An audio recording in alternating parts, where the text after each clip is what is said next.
Assalamualaikum warahmatullahi wabarakatuh. Salam sejahtera untuk kita semua. Bapak Ibu yang kami hormati, perkenankan saya Istiqomah Widya Iswara Muda pada UPT Pelatihan Kesehatan Masyarakat Morajati, Jawa Timur. Pada kesempatan yang berbahagia ini akan memaparkan desain dan strategi pembelajaran Agenda 2 pada kegiatan Latsar Calon Pegawai Negeri Sipil. Bapak Ibu, seperti yang telah kita ketahui bersama bahwa Agenda 2 Latsar CPNS dilatar belakangi dengan dikeluarkannya Surat Edaran Menpan RP nomor 20 tahun 2021 tentang implementasi core values ASN yaitu berakhlak dan employer branding ASN yaitu bangga melayani bangsa. Dengan dikeluarkannya SE Menpan tersebut, artinya ada perubahan pola penyelenggaraan Latsar CPNS di tahun 2022.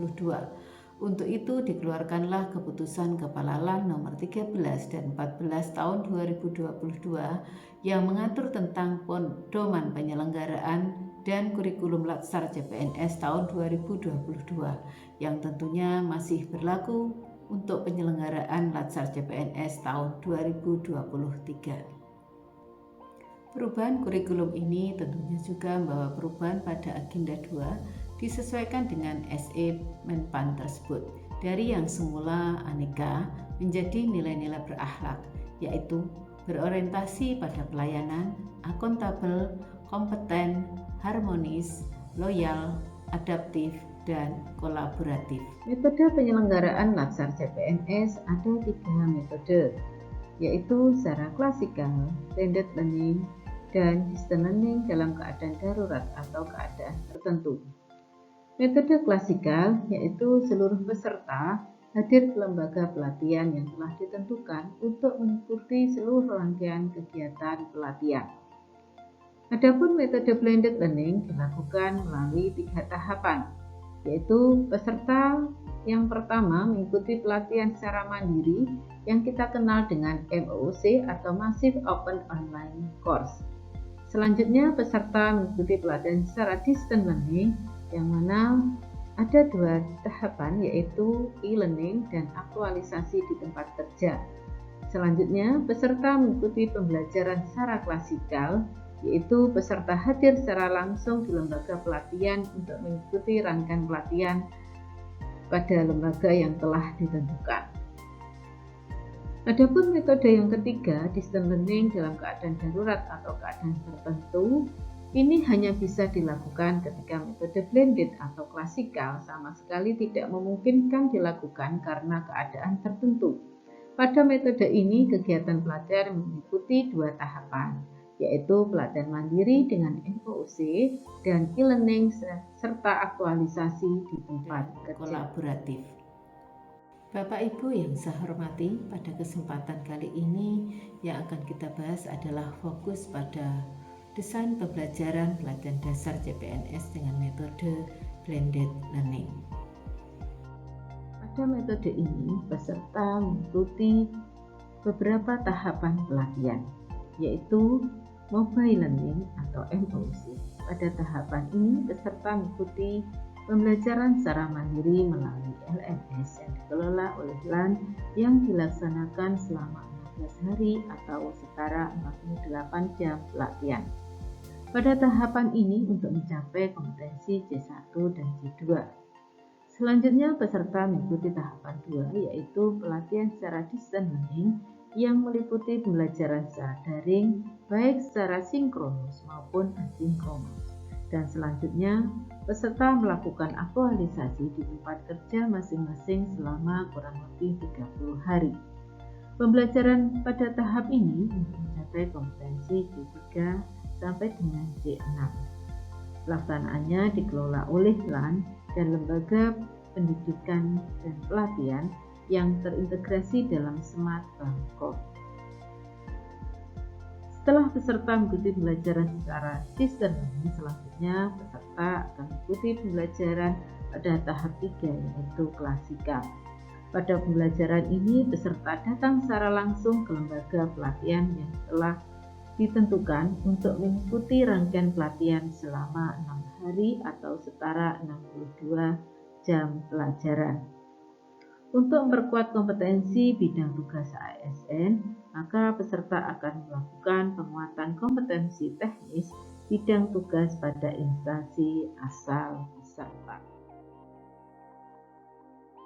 Tujuan pembelajaran pada agenda 2 adalah untuk membekali peserta agar mampu menginternalisasi nilai-nilai dasar ASN yang dibutuhkan dalam menjalankan tugas jabatan PNS secara profesional sebagai pelayan masyarakat yang meliputi kemampuan untuk memberikan pelayanan prima demi kepuasan masyarakat, bertanggung jawab atas kepercayaan yang diberikan, terus belajar dan mengembangkan kapabilitas, saling peduli dan menghargai perbedaan, berdedikasi dan mengutamakan kepentingan bangsa dan negara, terus berinovasi dan antusias dalam menggerakkan serta menghadapi perubahan dan membangun kerjasama yang sinergi.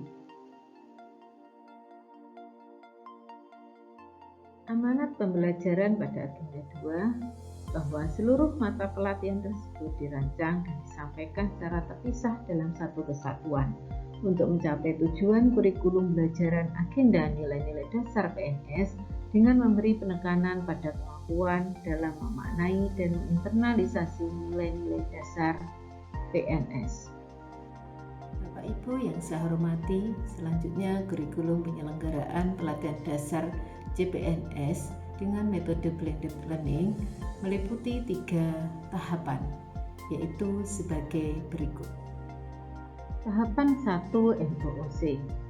Pada agenda 2, nilai-nilai dasar ASN meliputi 7 mata pelatihan, yaitu berorientasi pelayanan, akuntabel, kompeten, harmonis, loyal, adaptif, dan kolaboratif, yang seluruhnya dilakukan secara asinkronus selama 21 jam pelatihan. Pada tahapan 2 e-learning, agenda 2 nilai-nilai dasar ASN, peserta akan mengikuti pembelajaran secara daring meliputi asinkronus sejumlah 34 jam pelatihan dan 5 jam pelatihan sinkronus dengan total 39 jam pelatihan. Tahapan yang ketiga adalah klasikal. Pada tahapan ini, seluruh peserta akan hadir di lembaga pelatihan yang telah ditentukan untuk mengikuti pembelajaran secara klasikal. Pada pembelajaran agenda 2, nilai-nilai dasar PNS dilaksanakan sebanyak 9 jam pelatihan pada hari kedua. Berikut desain pembelajaran tahapan 2 e-learning. Pada agenda 2 dilaksanakan selama 4 hari dan dimulai pada hari keempat. Pada hari keempat, pembelajaran agenda 2 dilaksanakan secara sinkronus selama 2 jam pelatihan dan asinkronus selama 6 jam pelatihan. Pada hari kelima, pembelajaran dilaksanakan seluruhnya secara asinkronus selama 10 jam pelatihan. Pada hari keenam, pembelajaran seluruhnya juga dilaksanakan secara asinkronus selama 12 jam pelatihan.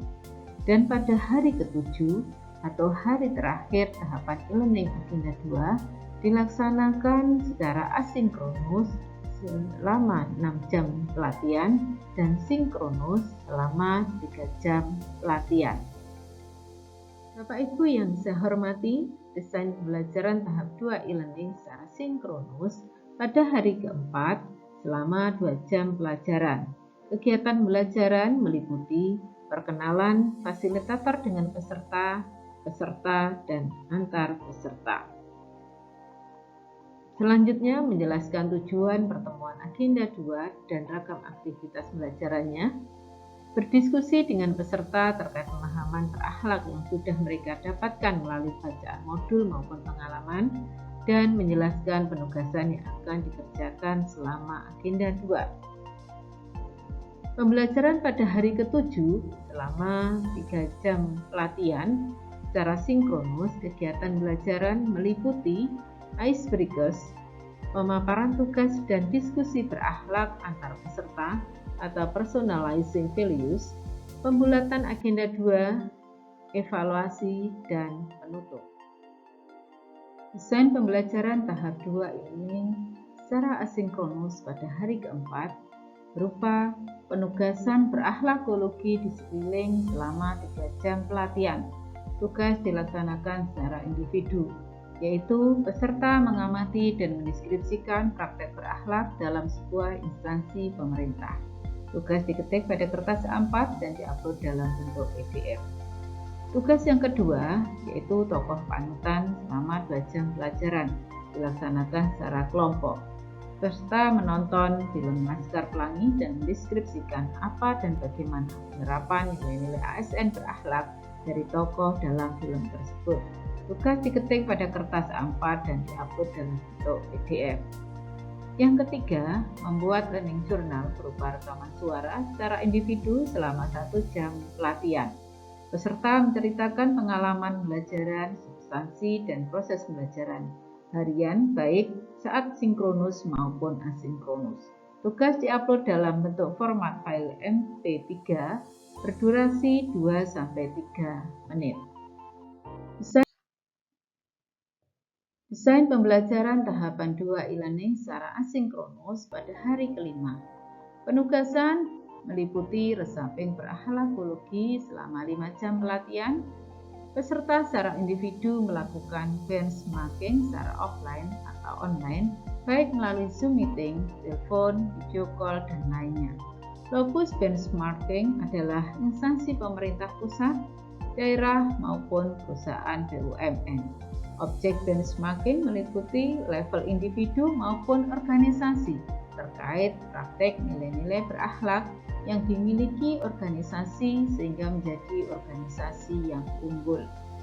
Berikutnya menyusun laporan benchmarking meliputi 1. Profil, lokus atau objek, 2. Nilai-nilai berakhlak yang diterapkan, 3. Hikmah pembelajaran atau kesimpulan yang diperoleh, dan menyusun laporan pada kertas A4 dan diupload dalam bentuk PDF. Selanjutnya tugas yang kedua terkait dengan tokoh panutan selama 4 jam pelatihan.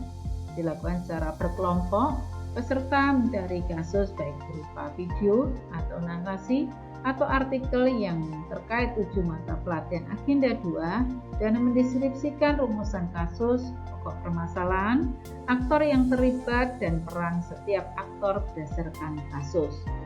Menganalisis kasus meliputi 1. Bentuk penerapan dan pelanggaran terhadap nilai-nilai ASN yang berakhlak yang telah diterapkan setiap aktor dan dampak tidak diterapkannya nilai-nilai berakhlak berdasarkan kasus dalam bentuk tulisan. Tulisan diketik pada kertas A4 dan diupload dalam bentuk PDF. Yang ketiga, membuat learning journal berupa rekaman suara selama 1 jam pelatihan. Setiap peserta menceritakan pengalaman pembelajaran, substansi, dan proses pembelajaran harian saat sinkronus maupun asinkronus. Tugas diupload dalam bentuk format file MP3 berdurasi 2-3 menit. Desain pembelajaran tahap 2 e-learning secara asinkronus pada hari ke-6. Penugasan meliputi refleksi aktualisasi selama 6 jam pelatihan. Secara individu, peserta membuat laporan pengalaman dan pengamatan selama bekerja tentang penerapan nilai-nilai berakhlak yang diaktualisasikan oleh para pegawai di instansi atau unit kerjanya dengan ketentuan 1. Dibuat untuk setiap mata pelatihan agenda 2 minimal 3 contoh dan menentukan apakah aktualisasi nilai-nilai berakhlak sudah baik, berikan argumentasi berdasarkan konsep, teori, dan regulasi yang telah dipelajari. Memberikan rekomendasi upaya-upaya yang dapat dilakukan untuk mempertahankan dan meningkatkan kualitas aktualisasi tersebut. Produk dalam bentuk mind map dan diupload dalam bentuk PDF. Tugas yang kedua yaitu video aktualisasi selama 5 jam pelatihan. Tugas dilakukan secara berkelompok. Peserta membuat film pendek ASN berakhlak, Bangga Melayani Bangsa.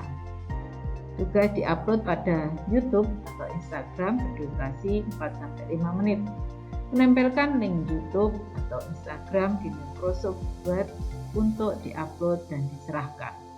Dan Tugas yang ketiga pada hari ke-6 adalah membuat jurnal berupa rekaman suara selama 1 jam pelatihan secara individu, yaitu peserta menceritakan pengalaman pelajaran, substansi dan proses pembelajaran harian baik saat sinkronus maupun asinkronus. Tugas diupload dalam bentuk format file MP3 berdurasi 2-3 menit. Desain pembelajaran tahapan 2 e-learning secara asinkronus. Pada hari ke-7 atau hari terakhir e-learning, penugasan meliputi 1. Membuat komitmen dan branding ASN berakhlak selama 5 jam pelatihan, penugasan secara berkelompok. Peserta membuat sebuah video komitmen kelompok dalam mengaktualisasikan nilai-nilai berakhlak dalam melaksanakan tugas, fungsi dan perannya sebagai PNS dan branding ASN yang bangga melayani bangsa. Selama durasi 10-15 menit, video diupload ke YouTube dan link YouTube ditempel ke Microsoft Word untuk diupload atau diserahkan. Dan tugas yang terakhir pada hari ke-7 yaitu membuat jurnal berupa rekaman suara selama 1 jam pelatihan secara individu. Peserta menceritakan pengalaman pembelajaran, baik substansi dan proses pembelajaran. Tugas diupload dalam bentuk format file MP3 berdurasi 2-3 menit. Sedangkan kegiatan pembelajaran pada tahapan 3 klasikal akan dilaksanakan selama 9 jam pelatihan. Pada tahapan ini akan dibagi menjadi 2 kelas, yaitu kelas besar selama 6 jam pelatihan dan kelas kecil selama 3 jam pelatihan. Kegiatan di kelas besar dimulai pagi hari, yaitu menyampaikan outline, aturan main, dan tujuan pembelajaran pada agenda 2. Dilanjutkan bina suasana, ice breaking, dan bagi kelompok. Kemudian kuis berakhlak secara berkelompok. Kemudian refleksi berakhlak dengan pemutaran video, komitmen dan branding ASN berakhlak yang telah dibuat pada saat tahapan e-learning. Selanjutnya peserta diberikan penugasan melakukan pengamatan berakhlak pada lingkungan, menyusun hasil pengamatan, mempresentasikan hasil pengamatan, dan fasilitator memberikan feedback. Pada siang harinya akan dilanjutkan kegiatan di kelas kecil untuk mereview pengalaman berkesan penerapan nilai berakhlak saat pelaksanaan aktualisasi habituasi di tempat kerja. Selanjutnya, peserta akan buat ikrar, janji atau surat cinta dan membacakannya. Selanjutnya akan dilakukan pembulatan dan penutup. Bapak Ibu yang saya hormati, demikian sharing desain dan strategi pembelajaran agenda 2 nilai-nilai berakhlak. Semoga kita dapat menginternalisasi dan mengaktualisasikan nilai-nilai berakhlak dalam kehidupan sehari-hari dan dalam menjalankan tugas sehari-hari sebagai pegawai negeri sipil. Saya ASN berakhlak bangga melayani bangsa. Terima kasih, sampai jumpa. Wassalamualaikum warahmatullahi wabarakatuh.